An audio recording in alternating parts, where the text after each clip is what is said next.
I'm Ryan Alexander, and I'm the founder of Ryan Alexander Creative Studio based in Denver and Los Angeles.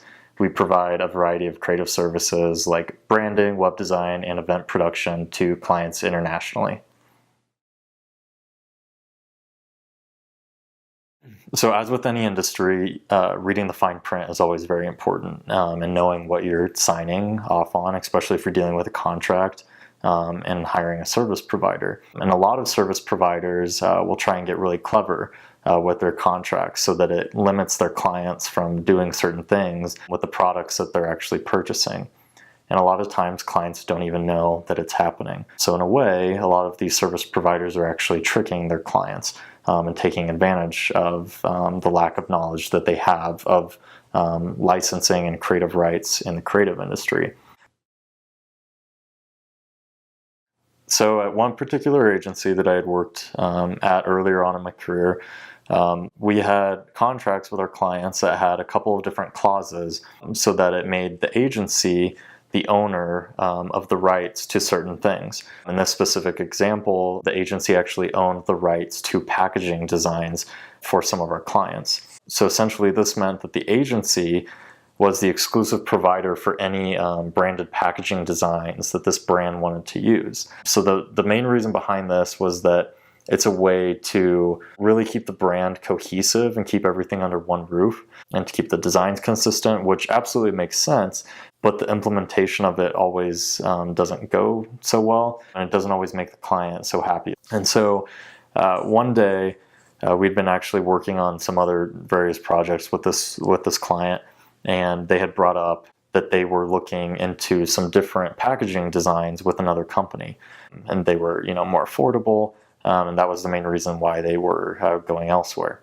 Since they brought it up, that was when they found out that they actually weren't able to do work with another company because of their contract with our agency at the time.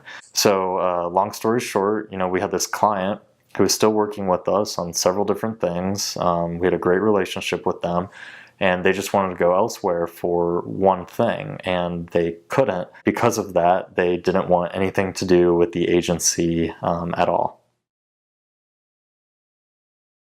This immediately made things really uncomfortable with the client. They were upset, and rightfully so. I would be too. And they felt like they were kind of trapped with a company that they didn't necessarily want to work with or couldn't afford either. So this is kind of when I started realizing that so many businesses actually prioritize, money before quality service or the products that they provide, and just in general, customer service and satisfaction. And so this whole situation became very uncomfortable for me personally too, since I was kind of thrown in the middle of it and wasn't really in a position of authority to modify the contract or, alleviate some of this kind of discomfort that it was causing the client, and I essentially just had to play a part in enforcing this contract.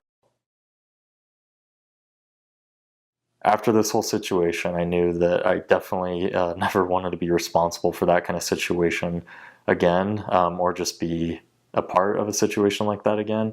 And it just didn't really seem ethical to me, no matter what the reasoning.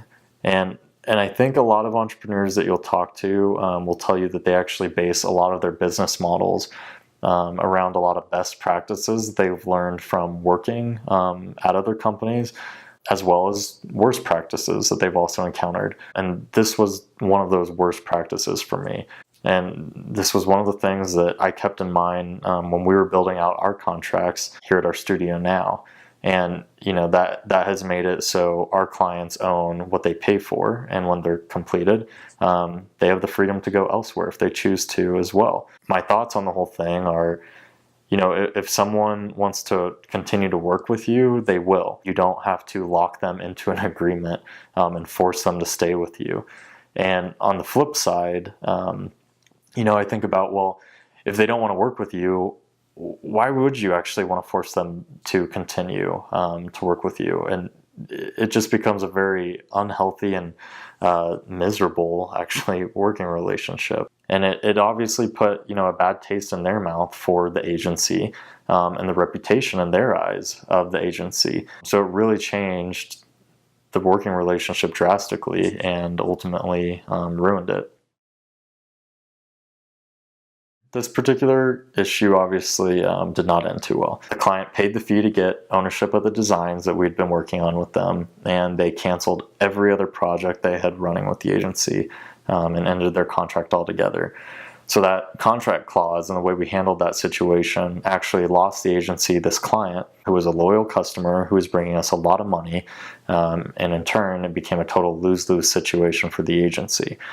So when putting the contract together, the short-term thinking was, okay, this is a way that will create more work for us and ultimately bring in more money. So the motive is purely money, completely forgetting about customer satisfaction and loyalty. And in the long run, it actually cost the agency more money since they lost the client altogether because of it. So sure, they paid a little bit extra to get out of their contract and paid a little bit more for those designs that they wanted, but in no way did that actually compensate for the amount of money lost in the long run.